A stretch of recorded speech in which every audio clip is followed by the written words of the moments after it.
L'École supérieure d'administration, d'économie, de journalisme et des métiers de l'audiovisuel ESAE offre de nouveaux challenges pour l'année universitaire 2023-2024. Étudiantes et étudiants, parents d'élèves nouveaux bacheliers, ESAE, c'est la garantie d'une formation de qualité à des conditions très avantageuses. À Gbedjromede, à Papa, à Boumekalavi et Parakou, inscrivez-vous en administration générale, administration du travail et de la sécurité sociale, trésor et finances publiques, impôts, diplomatie et relations internationales, journalisme et métiers de l'audiovisuel, gestion des marchés publics, planification et développement local, sciences économiques, sciences juridiques et toutes les filières des sciences de gestion. ESAE vous offre des bourses, demi-bourses et de réductions pour les premières inscriptions dans toutes ces filières. Waouh! En licence 1, 2 et 3 et en master, bénéficiez jusqu'à 50% de réduction sur tous nos sites. N'est-ce pas génial? Infoline. ESAE Gbedjromede, 3e rue à droite en quittant le carrefour Le Jador pour la BIBE Jéricho ou au plus 229 90 93 65 21 98 98 14 00 à Kpakpa au plus 229 52 88 33 33 à Boumekalavi au plus 229 52 88 44 44 Parakou au plus 229 52 46 12 12.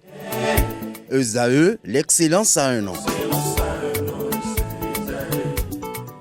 Le panel de discussion avec Nasrine Fatoumbi, Quentin Amoussou, Anaël Dou, Francis Fahmy, bonjour à vous. Bonjour à nouveau, bonjour à nouveau. Alors, Nasrine Fatoumbi, je m'en vais vers vous, puisque vous êtes musulmane. Alors, dites-nous, est-ce que selon vous, on doit croire et exécuter les révélations d'un responsable religieux, quitte à ce qu'il s'agit d'un imam ou un alpha? Merci beaucoup pour la question, Abdelkader. Bon, je crois que je suis un peu mitigée sur la question, mais à mon avis, il ne faut pas totalement y croire. Il faut aussi faire une introspection sur ce que l'imam ou l'alpha t'a révélé. Je ne dis pas que c'est une mauvaise chose de ne pas y croire à ce qu'on révèle. Bon, c'est toi-même qui es parti voir l'alpha ou l'imam pour une consultation. Donc, forcément, tu t'attends à une réponse. Donc, on doit te à des révélations. À des révélations, voilà. Donc, tu dois t'attendre à ce qu'on te dit de faire telle chose. Donc, pas forcément. Toi aussi, il faut y réfléchir avant de poser des ajustements. Je ne dis pas que c'est une mauvaise chose d'y croire. C'est pas une mauvaise chose. Non. Anaël Dou, est-ce que déjà c'est une bonne chose d'aller consulter? Essentiellement, je trouve que c'est même primordial. D'aller consulter.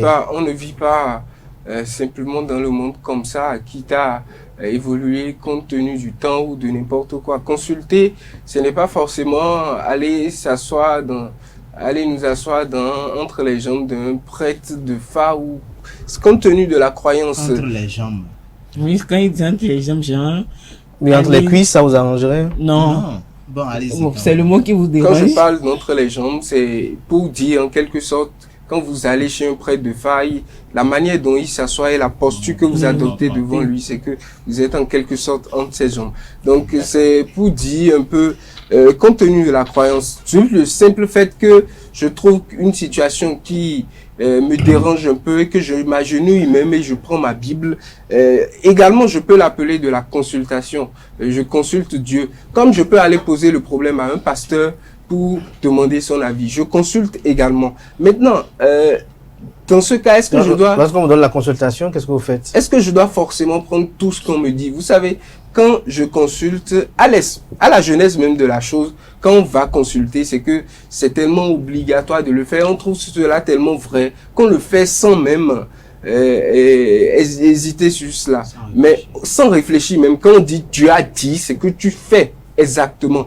Parce que dans le temps, nos religions, qu'il y a d'autres qui exagèrent dans le temps, nos religions et tout ce qu'il y a à côté n'étaient pas aussi profanés, n'avaient pas autant perdu leur valeur. Aujourd'hui, nous sommes dans une société où n'importe qui, compte tenu de sa faim, peut se lever et devenir prophète, peut se lever et devenir n'importe qui. Vous voulez que quelqu'un qui a faim et qui veut dire tout, juste ce qu'il va vous dire pour vous soutirer de l'argent, vous dise quelque chose que vous allez respecter sans embâche comme ça. Je ne pense pas que c'est la bonne mesure des choses. Je pense qu'aujourd'hui, compte tenu de la manière dont notre société est, même si vous allez consulter et qu'on vous dit quelque chose, on doit plutôt savoir comment faire et prendre ses garde-fous savoir ce qui peut être vraiment appliqué, ce qui ne doit pas être. Si c'est des précautions que le prêtre de Fa nous demande de prendre, vous savez, une chose qui doit assurer notre sécurité n'est jamais de trop.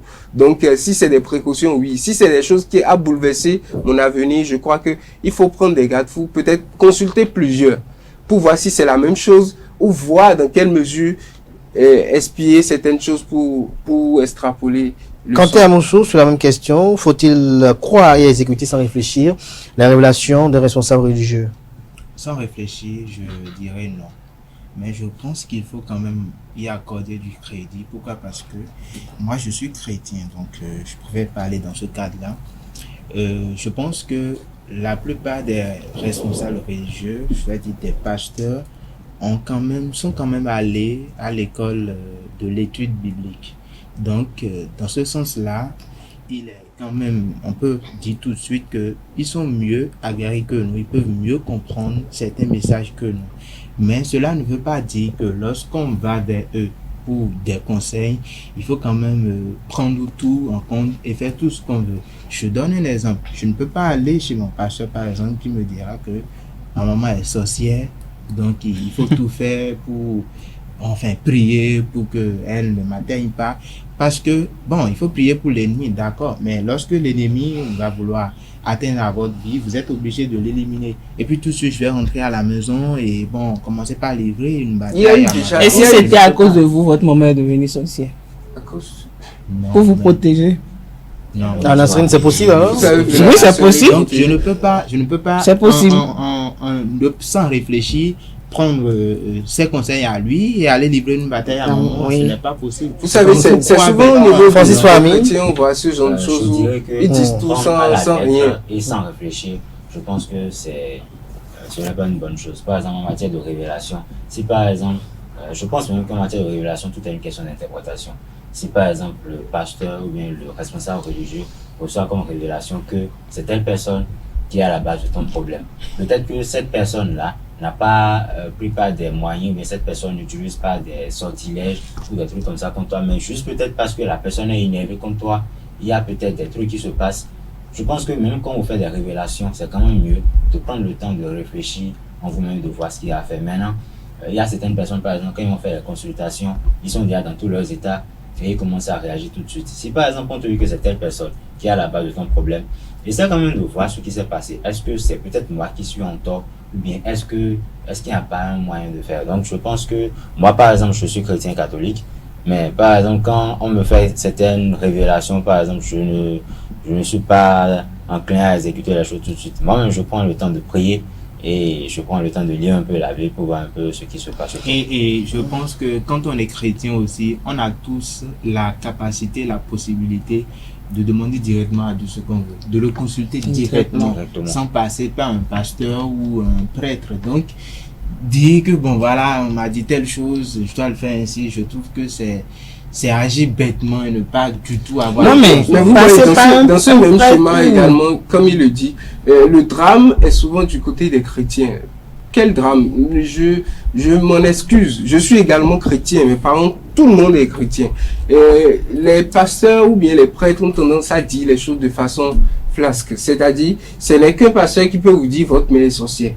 Mais vous n'allez pas voir un prêtre de phare aujourd'hui vous dire votre mère est une sorcière. C'est avec pincette. Sinon, c'est un prêtre de phare qui ne respecte pas même leurs règles en leur sein. Parce que la déontologie pour le peu, c'est que on protège parfois des informations qui vont dans le sens de détruire, qui peut vous faire réagir de façon à attenter à la vie. Très rapidement, oui. On vous tout à l'heure, et on vous oriente. C'est pour ça que je parle. Moi, je pense que c'est pas parce qu'on est parti faire une consultation, on a eu des révélations qu'il faut se braquer. Quentin disait tout à l'heure que, je ne me rappelle plus, mais moi, je crois que faire une révélation, c'est pas une nouvelle chose. C'est parce que tu priais, tu n'as pas encore la réponse. On n'a pas le feedback. Voilà, que tu es allé consulter un prêtre ou un imam qui te fait des révélations. Fausses. Oui, par rapport à ça. On va suivre nos amis internautes sur la thématique et on va revenir pour poursuivre les échanges. Dieu a son plan pour chacun de nous. Le fait que Dieu a son plan pour chacun de nous Nous devons laisser Dieu faire son plan. Comment se fait-il que vous allez me dire que l'homme de Dieu peut te conseiller? Il va te conseiller en quoi?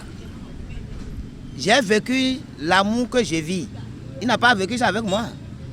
Ou bien, c'est moi qui ai vécu cet amour-là. C'est moi qui sais ce que j'ai enduré. Maintenant, je viens l'en parler, lui, que j'ai eu ta. Comment il peut me guérir? Vous ne devez pas croire à tout ce qu'ils vous disent. Parce que, bon, chez nous, les musulmans, on est un peu différents de vous. Mais parmi nous aussi, il y a des musulmans photocopies. Il y a des musulmans photocopies falsifiés. Qui s'adonnent à ces genres de choses. Est-ce que vous voyez? Il y a d'autres, tout simplement, ils profitent de la naïveté de certaines personnes. Ce qui est bon, des fois, on ne vous dit pas ça. Pour mélanger les gens, on dit tel vous avez, pour être contre la personne. Celui qui viendra te mentir pour dire, au lieu de dire, par exemple, tu dois te marier à 4 femmes. La personne vient te dire, tu ne dois pas te marier à 4 femmes, tu dois avoir une seule femme. Dans le même temps, lui, il va se marier à 4 femmes. La faute est à qui? Tout le monde cherche à être homme de Dieu. Même les vaudounos. Même les vaudounos. Les chefs fétiches, c'est des hommes de Dieu. Même les Big Bawiwe, c'est des hommes de Dieu. Mais il ne faut pas croire à tout. Il faut faire la distinction. Pourquoi Dieu nous a créés alors? Dieu nous a créés pour l'adorer, pour le connaître d'abord et l'adorer après. Mais qu'est-ce qui s'est passé? Toi, tu n'as pas pu connaître les paroles de Dieu. Qu'est-ce qui s'est passé? Il faut te poser cette question. Alors, Francis Fami, tout à l'heure, on a suivi quand nos amis internautes, des commentaires ont été faits ça et là, des religions ont été stigmatisées. Qu'est-ce que vous pensez de leurs opinions? Je pense que la plupart de ceux qui ont parlé en fonction de leur expérience et peut-être moins en fonction de de ce qu'ils pensent de toutes les religions-là. Je pense qu'en matière de révélation, vous êtes libre de faire ce que vous voulez. Mais en tout cas, à vous maintenant de prendre le temps de réfléchir, de voir le juste milieu. Comme par exemple, pour faire des révélations et qu'on vous dit ne mangez plus tel type d'aliment. Je pense que là, c'est un peu raisonnable si on peut le dire comme ça. Même si la plupart du temps, on dit que si vous adorez la viande de porc. Si vous adorez la viande de porc et qu'on vous dit, en fonction de la manière dont les choses se passent avec vous, en fonction de toutes les énergies ou tout ce qu'on veut, c'est quand même mieux de vous éloigner de la viande de porc. Et si vous vous éloignez de ça et que rien ne marche? Voilà, c'est là que je parle de raison. Si vous vous éloignez de ça et que rien ne marche, peut-être que les choses sont en train de se mettre en place pour que les choses se passent bien, mais c'est à ce moment-là que vous décidez de reprendre la viande de porc. C'est à vous de voir. Maintenant, si vous jugez que, à la loupe vont les choses, je préfère reprendre ma viande de porc, c'est à vous de voir quand même. Quand vous parlez de la viande de porc, je me rappelle cette petite anecdote-là. On allait souvent à Porte-Nouveau avec un groupe d'amis. Et parmi ce groupe d'amis, il y a quand même un ami là qui est strict par rapport à la viande de porc, il ne mange jamais la viande de porc. Et un jour, une camarade lui a posé la question, mais depuis tu dis que tu ne manges pas la viande de porc, il y a 4 ans, 5 ans, mais même cette moto tu n'as pas acheté. Est-ce que tu vas pas peut-être manger la viande de porc pour voir si peut-être c'est ça qui va peut-être créer de bonnes énergies? Alors lorsque vous avez des interdits, c'était juste pour détendre l'atmosphère, lorsque vous avez des interdits qui sont effectués peut-être par le pasteur, par l'imam ou peut-être par le prêtre de foi, et que vous les observez durant un moment et que vous voyez que les espérances ne sont pas atteintes, qu'est-ce que vous faites? Bon, je pense d'abord que par rapport aux interdits, il faut y croire. Lorsque vous ne croyez pas, cela ne peut pas vous arriver. Je vais vous donner un exemple très simple. Chez nous, depuis tout petit à la maison, on ne mange pas le crin-crin, le gombo d'hier. Voilà, on ne mange pas le gombo d'hier. Mais moi, j'ai eu à faire l'expérience. Je suis allé en vacances, en congé chez ma grande soeur une fois. Et je l'ai vu, elle était en train de déguster copieusement le gombo d'hier. Et je lui dis, mais attends, mais c'est interdit chez nous. Parce qu'à la maison, quand on finit de manger, on va chercher, le nom français ça m'échappe, mais les feuilles de patoman. Et puis on essaye de laver, de tout nettoyer pour éviter que l'on aille en contact avec le gombo d'hier. Mais quand elle a fini, je lui ai posé la question, elle m'a dit d'oublier ça. Que c'est parce que nous y croyons qu'on se dit peut-être que bon, le jour où on va manger, on aura de problème. J'ai eu à faire l'expérience jusqu'aujourd'hui, je continue de consommer, mais je n'ai aucun souci, aucun problème. Là-dessus c'est bon. Vous avez consulté les parents après? Oui. De mon côté, je pense que en ce qui concerne les interdits, si c'est ce qu'on nous a refusé, un prêtre de foi ou bien une quelconque personne nous a refusé en quelque sorte, je crois que c'est nous qui ne percevons pas parfois les conséquences dans nos vies. Moi, j'ai eu la conséquence. On ne va pas te dire si tu manges, tu auras quelque chose. Peut-être toi, le fait que ça ne t'empêche pas de marcher, tu te dis bon, ça ne m'a rien fait.